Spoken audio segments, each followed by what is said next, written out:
जी अस्सलाम वालेकुम सब दोस्तों को, जितने भी व्यूअर्स हैं मेरे चैनल पे, सबको मेरी तरफ़ से सलाम है। तो हम आज इस वीडियो में डिस्कस करेंगे कि डेनमार्क की स्कॉलरशिप हम किस तरह से अप्लाई कर सकते हैं और उसका तरीक़ाकार क्या है। तो सबसे पहले तो मैं आपको ये बता देना चाहता हूँ कि डेनमार्क की जो स्कॉलरशिप है वो जो होती है उसके अंदर 3 कैटेगरीज़ होती हैं।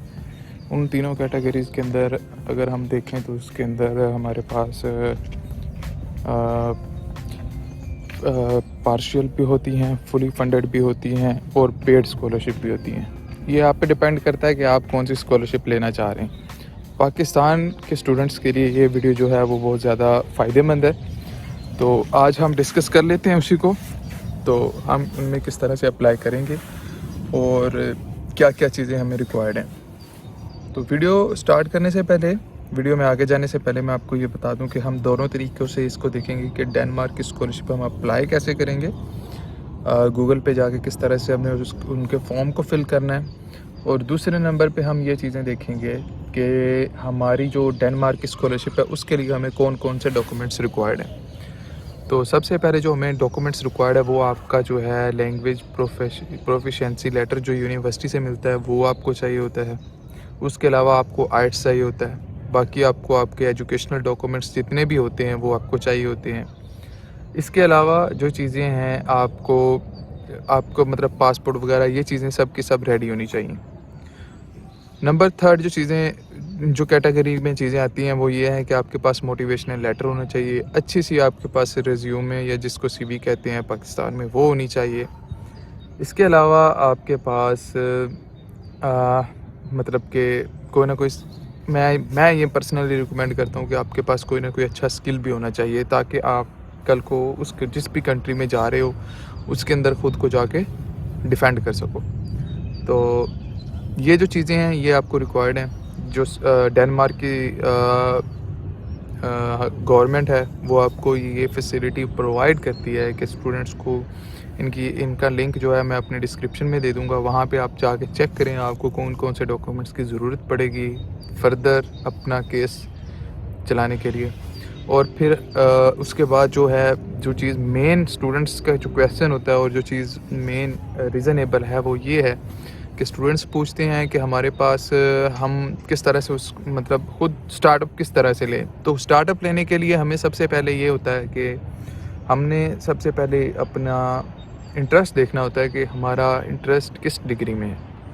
जब हमें इंटरेस्ट पता चल जाता है, फॉर एग्ज़ाम्पल आप बैचलर पे जाना चाह रहे हैं, मास्टर में जाना चाह रहे हैं, किसी भी कोर्स में जाना चाह रहे हैं, तो आपको अपना इंटरेस्ट पता होना चाहिए कि मैंने अपने कैरियर को किस फील्ड में लेके चलना है। कंप्यूटर साइंस, मेडिकल, इंजीनियरिंग, जिसमें भी आपने लेके चलना है उसको आपने सेलेक्ट करना है। जब आपका ये सिलेक्शन हो जाती है फिर आपने देखना होता है कि मैं कौन सी यूनिवर्सिटी और कौन से सिटी में जाना चाह रहा हूँ। फिर आपने उस सिटी को देखना होता है, उस सिटी के अंदर कौन सी यूनिवर्सिटी हैं वो देखनी होती हैं। ये सारा का सारा प्रोसीजर मैं अपनी इस वीडियो में कवर करूँगा, आपको करके भी दिखाऊँगा, ठीक है।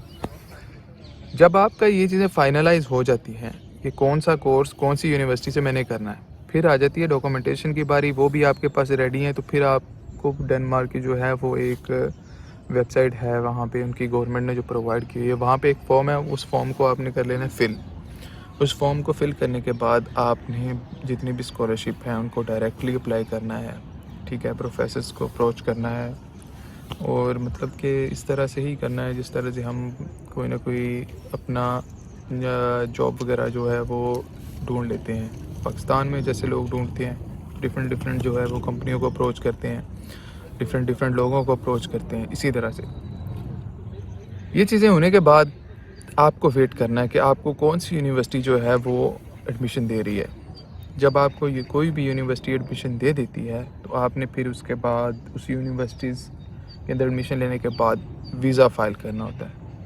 वीज़ा फ़ाइल होने के बाद आपको एम्बेसी बुलाया जाता है। एम्बेसी में आपने जाना है, जाके आपने अपने सारे डॉक्यूमेंट्स उनको भी दिखाने हैं। तो फिर उसके बाद वो थोड़ा सा टाइम लेते हैं और आपका वीज़ा स्टैम्प करके आपको दे देते हैं। और उसके बाद तो सिर्फ़ और सिर्फ टिकट है और आपने यहाँ पे ट्रैवल करना होता है जिस भी कंट्री आप आना चाह रहे हैं। तो वीडियो के दूसरे पार्ट में हम चलते हैं अब कि हमने इन स्कॉलरशिप को किस तरह से अप्लाई करना है। काफ़ी सारे स्टूडेंट्स कंफ्यूज होते हैं कि हम हमारे पास ये डॉक्यूमेंट्स वगैरह तो रेडी हैं, लेकिन हमें अप्लाई करना नहीं आता। तो वीडियो में हम चलते हैं अब उसी पार्ट की तरफ।